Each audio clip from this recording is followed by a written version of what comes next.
ജില്ലയിലെ പ്രധാന പക്ഷിസങ്കേത കേന്ദ്രവും പ്രകൃതിരമണീയവുമായ പ്രദേശമാണ് ചെമ്പല്ലിക്കുണ്ട്.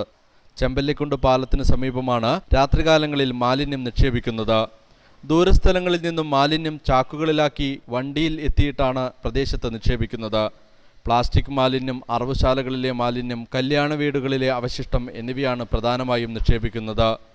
ദുർഗന്ധം കാരണം ഇതുവഴി യാത്ര ചെയ്യാൻ പറ്റാത്ത അവസ്ഥയിലാണ്. പ്രദേശത്ത് തെരുവിളക്കില്ലാത്തത് മാലിന്യം നിക്ഷേപിക്കുന്നവർക്ക് സഹായകമാവുകയാണ്.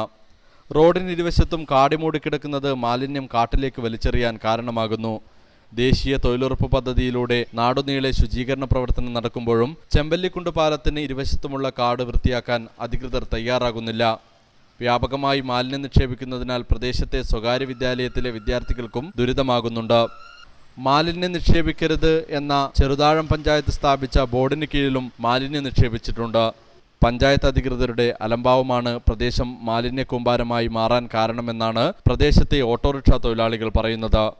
പല പ്രാവശ്യങ്ങളും ഞങ്ങൾ പറഞ്ഞിട്ടുണ്ട് ഈ കാടൊന്ന് വഴക്കി തരാൻ വേണ്ടിയിട്ട്. പഞ്ചായത്ത് മെമ്പറോട് നേരിട്ടും പറഞ്ഞിട്ടുണ്ട് ഇവിടെ സ്ട്രീറ്റ് ലൈറ്റ് ഇട്ട് തരണം ഞങ്ങൾക്ക്. അതും അയാളെ ഇതുവരെ കൂട്ടാക്കിയിട്ടില്ല. അപ്പോൾ പഞ്ചായത്തിൻ്റെ അനാസ്ഥയായിട്ടാണ് നമ്മളിത് കാണുന്നത്. അതായത് ഇങ്ങനെയില്ല, ഈ കാടുകൾ ഇങ്ങനെ വളരുന്നതുകൊണ്ട് പല ആൾക്കാരും പല ദേശത്തു നിന്നും ഇവിടെയാണ് ഈ മാലിന്യങ്ങൾ കൊണ്ട് തള്ളുന്നത്. അതായത് ചില സമയങ്ങളിൽ ഇതിലെ കൂടെ ആയിരക്കണക്കിന് കുട്ടികളും യാത്രക്കാരും ഇങ്ങനെ പോകുന്നതാണ്. അവർക്ക് പോകാൻ പറ്റാത്തൊരു സ്ഥിതിയാണ്. അടുത്തൊരു സ്കൂൾ സ്ഥിതി ചെയ്യുന്നുണ്ട്. ആ പ്രശ്നം തന്നെ നോക്കിയാൽ മതി. അതിനെതിരെ ഒരു നടപടി ഉണ്ടാവണം.